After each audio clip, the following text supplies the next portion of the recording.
Connaissez-vous les 4 configurations Feng Shui qui nécessitent d'envisager sérieusement de passer votre maison ou votre appartement de période 8 ou antérieure à la période 9?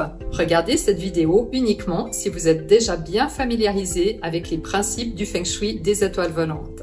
Je suis Florence Jacquier, ancien médecin urgentiste et fondatrice de l'Institut Suisse de Feng Shui. Depuis 2010, j'ai le privilège de former des consultants Feng Shui dans le monde entier et d'apporter mon expertise dans la construction d'habitations et de bureaux Feng Shui et dans l'aménagement d'espaces existants, qu'il s'agisse de studios, de maisons ou d'entreprises. Vous savez ainsi que chaque période apporte son lot d'opportunités mais aussi de défis et que l'eau, si elle est correctement placée, peut apporter une immense fortune, mais aussi la santé et le bien-être, ce que peu de personnes savent d'ailleurs. Mais savez-vous que la période 9 renferme une particularité que cette période ne partage qu'avec la période 1, une particularité que nous n'avons pas connue depuis 160 ans, une singularité qui est essentielle de connaître et de maîtriser car sa méconnaissance peut avoir 3 conséquences. Dans moins d'1% des cas environ, vous aurez la chance d'activer la prospérité et le bien-être en même temps. Dans 20% des cas, vous activerez la prospérité mais aux dépens de la santé. Dans 20 autres pourcents, ce sera la santé qui sera activée aux dépens de la fortune, qui diminuera tout au long des 20 prochaines années. Mon expérience de plus de 20 ans me permet aussi de penser que la majorité des personnes ne vont pas voir de changement dans leur vie, même si elles connaissent déjà le Feng Shui, car elles activeront sans le savoir un résultat et son contraire, donc pas d'effet au final.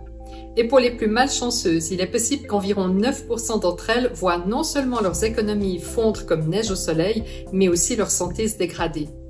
Parmi ces dernières, je pense que beaucoup auront placé de l'eau sans connaître le challenge qui concerne l'eau et la période 9, cette fameuse singularité des habitations de période 9. C'est pour cette raison qu'aujourd'hui je vous propose d'approfondir vos connaissances avec mon guide Feng Shui, Prospérité et période 9, les secrets de l'eau. Ce guide exclusif est conçu pour ceux qui recherchent plus qu'une simple application basique du Feng Shui. Il est destiné à ceux qui ont le désir profond de maîtriser cet art ancien et connaître les secrets de la période 9 pour utiliser l'eau, qu'il s'agisse d'une fontaine, d'un aquarium ou d'une piscine, de manière à transformer leur vie. Vous découvrirez en effet comment utiliser l'eau de manière stratégique pour activer en même temps la prospérité et le bien-être dans votre environnement. Je reprendrai aussi les points capitaux concernant l'eau et comment la faire travailler pour vous sans effort pour plus de prospérité et de santé entre 2024 et 2044. Alors si vous êtes prêt à passer au niveau supérieur dans votre pratique du Feng Shui ou que vous envisagez d'être consultant en Feng Shui, cliquez sur le lien dans la description pour obtenir votre exemplaire du guide et commencer votre voyage vers la maîtrise et la réussite dès aujourd'hui. Je suis impatiente de vous accompagner dans cette transformation.